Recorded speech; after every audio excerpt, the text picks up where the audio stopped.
नमस्कार, विद्या news line में आपका स्वागत है। कांग्रेस की सियासत के लिहाज से गुरुवार का दिन बहुत ही महत्वपूर्ण है, क्योंकि कर्नाटक में जो उथल-पुथल चल रही है, उसमें जो मुख्यमंत्री हैं सिद्धारमैया, उन्हें फैसला लेना है। और यदि सब कुछ ठीक रहा तो सिद्धारमैया और डीके शिव कुमार की कल मुलाकात भी होनी है, वो भी ब्रेकफास्ट पर। दिसंबर में भी हुई थी, ऐसी ही मुलाकात, साथ में नाश्ता किए थे, लेकिन बात बन नहीं पाई थी। इस बार की तस्वीर थोड़ी अलग है। और ये तस्वीर अलग बन रही है कांग्रेस नेता राहुल गांधी की वजह से। आजकल राहुल गांधी काफी कॉन्फिडेंस में है। ऐसा लग रहा है जैसे कि उनका हर निशाना एकदम सही लग रहा है। तो कॉन्फिडेंस स्वाभाविक रूप से बढ़ता है। जिस तरह से मोदी सरकार इस समय अंतर्राष्ट्रीय और राष्ट्रीय फ्रंट पे जूझ रही है, घिरी हुई है, इससे भी उनका आत्मविश्वास बढ़ा है। और उन्हें लग रहा है कि मोदी जो है उनका उतार शुरू हो गया है। तो ये कॉन्फिडेंस जो है पार्टी के अंदर भी उनका काम कर रहा है। जो फैसला वो 6 महीना पहले नहीं ले पाए। क्यों? क्योंकि उस समय सिद्धारमैया तैयार नहीं थे इसके लिए कि कर्नाटक के मुख्यमंत्री पद वो छोड़ देंगे। 2023 का जो समझौता था, उसमें यही तय हुआ था कि ढाई-ढाई साल। लेकिन कहाँ किसी ने माना? मध्य प्रदेश, राजस्थान, छत्तीसगढ़ में भी तो यही फ़ॉर्मूला था, नहीं माना था और केंद्रीय नेतृत्व देखता रह गया था। लेकिन इस बार ये राहुल गांधी अपना फैसला सुना चुके हैं कि सिद्धारमैया जी आपको सीएम पद छोड़ना होगा, राज्यसभा में आइए और जो है दिल्ली की राजनीति कीजिए, महत्वपूर्ण ज़िम्मेदारी यहाँ मिलेगी। केंद्र में आने के लिए वो तैयार नहीं हैं। लेकिन जो और सूत्रों के मुताबिक जो जानकारी मिली है, उसके मुताबिक उनके बेटे जो यतेंद्र हैं, उनको डिप्टी चीफ मिनिस्टर बनाने की बात है और उनको राज्यसभा में लाने की बात है। तो भला बेटे के करियर के लिए हो सकता है, क्यों ना झुकें? उन्होंने सोचने का टाइम लिया है। अब सोचने में ही कल उनको डीके शिव कुमार के साथ नाश्ते पर बैठना है। देखते हैं, वहाँ पे राज्यसभा चुनाव भी होना है, पूरे देश में राज्यसभा का चुनाव है, अलग-अलग राज्यों में अलग-अलग सीटें हैं, वहाँ पर 3 सीटें हैं। तो यदि अभी 1-2 दिन के अंदर फैसला नहीं हो पाया, तो फिर राज्यसभा चुनाव के बाद होगा, यानी कि मिड जून के बाद। तो राहुल गांधी के बारे में ये कहा जा रहा है कि पहले से उनका आत्मविश्वास बढ़ा है, पार्टी के अंदर जो फैसले हो रहे हैं, उसमें उनका दखल और प्रभाव भी बढ़ा है। और जो कुछ भी आप वो कह रहे हैं, अथॉरिटी के साथ कह रहे हैं। अदरवाइज़ सिद्धारमैया से सीधे कह पाने की स्थिति में पार्टी में अभी कोई नहीं है राहुल गांधी के अलावा। और वो जो है मीटिंग में सब चीज़ें स्पष्ट कर दी गई है। क्यों? क्योंकि उन्हें साफ-साफ दिख रहा है कि यदि इस सरकार से लड़ना है, मोदी सरकार से लड़ना है और अपने ज़मीन पर पैर मजबूत रखना है, तो अपना जो दक्षिण का किला है, उसको मजबूत रखना होगा। अब दक्षिण के किले में की बात कीजिए तो एक राज्य आंध्र प्रदेश को छोड़ दीजिए, तो 3 राज्यों में केरल, तेलंगाना और कर्नाटक में उनकी फुल फ्लेज सरकार है और तमिलनाडु में लंबे अरसे के बाद उनकी पार्टी सत्ता का हिस्सेदार बनी है। तो तमिलनाडु में भी कह सकते हैं कि आप सत्ता में हैं। अब एक ही तो बचता है आंध्र।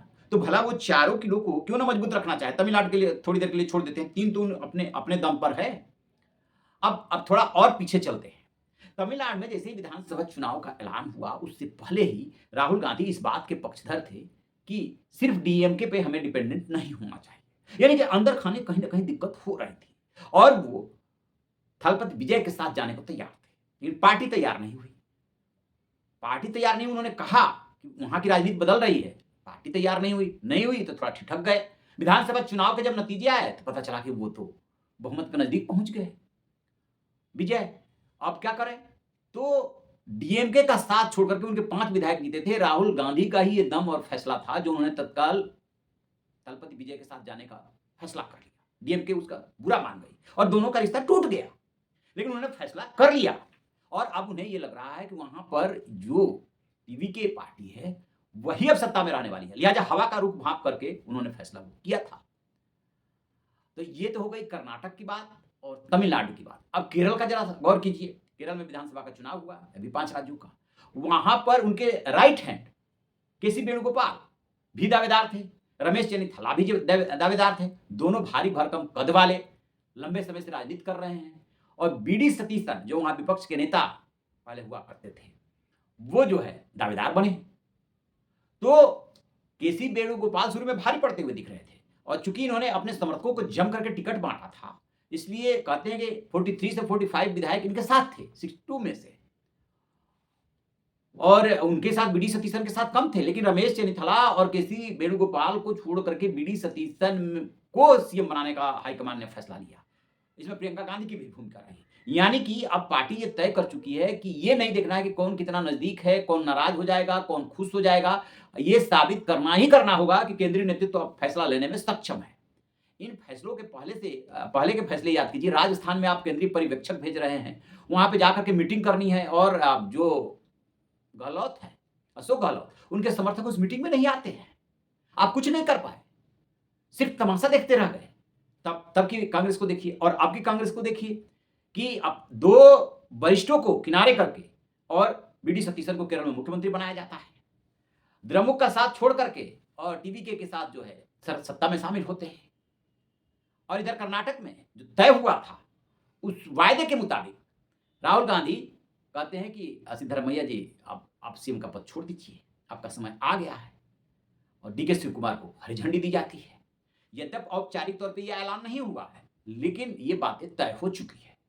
तो ये 3 बड़े फैसले जो हैं, वो भी खास तौर से दक्षिण के उसमें साफ-साफ दर्शा रहे हैं कि राहुल गांधी कॉन्फिडेंस के साथ, दबंगई के साथ फैसले कर रहे हैं। उस फैसले में जो है कांग्रेस के अध्यक्ष मल्लिकार्जुन खड़गे भी होते हैं, कई बार प्रियंका गांधी भी होती हैं, लेकिन चल रही है किसी की तो वो राहुल गांधी की ही चल रही है। जिस तरीके से वो मोदी सरकार पर अटैक कर रहे हैं, पीएम मोदी और गृह मंत्री अमित शाह को उन्होंने गद्दार तक कहा, वो कांग्रेस के किसी और नेता के बस की बात नहीं है जो इस तरीके का बयान दे सके। इसका मतलब ये नहीं कि हम उसका समर्थन करें, बिल्कुल नहीं कर रहे हैं।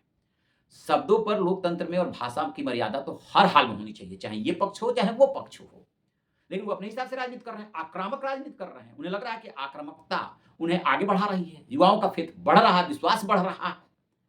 तो राहुल गांधी इस समय भारी पड़ते हुए से दिख रहे हैं। बाकी तो ये राजनीति है, कब कौन भारी पड़ेगा, कौन कमजोर हो जाएगा, इसके बारे में कुछ भी कहना मुश्किल है। इस समय देश के अंदर की परिस्थितियां ये है कि अमेरिका और ईरान युद्ध की वजह से आपके जितने पेट्रोलियम प्रोडक्ट हैं वो सब महंगे हो चुके हैं। रोज आप जो है कीमत बढ़ा रहे हैं और इधर जो है चाहे वो नीट परीक्षा हो, चाहे सीबीएसई की परीक्षा हो और चाहे और परीक्षाएं हो, लगातार उसमें एसएससी की जो परीक्षा है, लगातार पेपर लीक होने, गड़बड़ी होने, अव्यवस्था होने की शिकायतें आ रही है।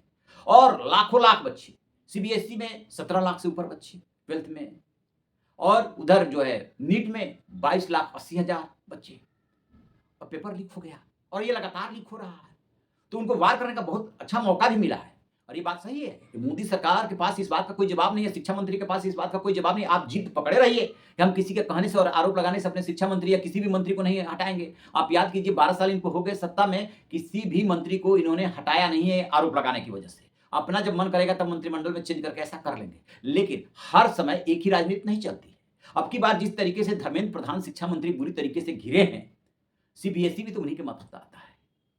क्या जवाब देंगे कि जो नया सिस्टम आपने लागू किया वो एक साथ 17 लाख बच्चों पे आपने लागू कर दिया, उसका कोई पायलट प्रोजेक्ट आपने बनाया नहीं, एकदम जल्दीबाजी में आपने लागू कर दिया। नतीजा क्या हुआ कि कॉपी किसी और बच्चे की और दिखाई जा रही किसी और बच्चे की, बीच के पेज गायब है, कोई जवाब नहीं है। सरकार के पास नौजवानों के मामले में, इस एग्जाम के मामले में, धांधलेबाजी के मामले में कोई जवाब नहीं है। और यदि मोदी सरकार किसी गलतफहमी में है तो बहुत जल्दी पता चल जाएगा कि आपकी जमीन पे क्या स्थिति है, इन बातों का आपके पास क्या जवाब है।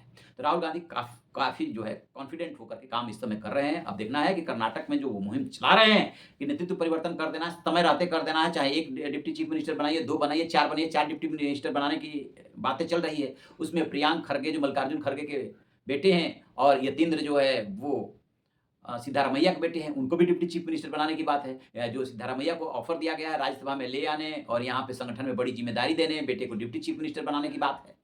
तो देखते हैं कि अभी क्या कल डिसीजन होता है और ये जून में जाता है या मई में ही शपथ ग्रहण हो जाता है। लेकिन राहुल गांधी की इमेज जो है वो काफी अच्छी हुई है और पार्टी के अंदर, पार्टी के बाहर वो मजबूत होते हुए साफ साफ दिख रहे हैं। आपकी क्या राय है कमेंट बॉक्स में जरूर बताइएगा। Thank you.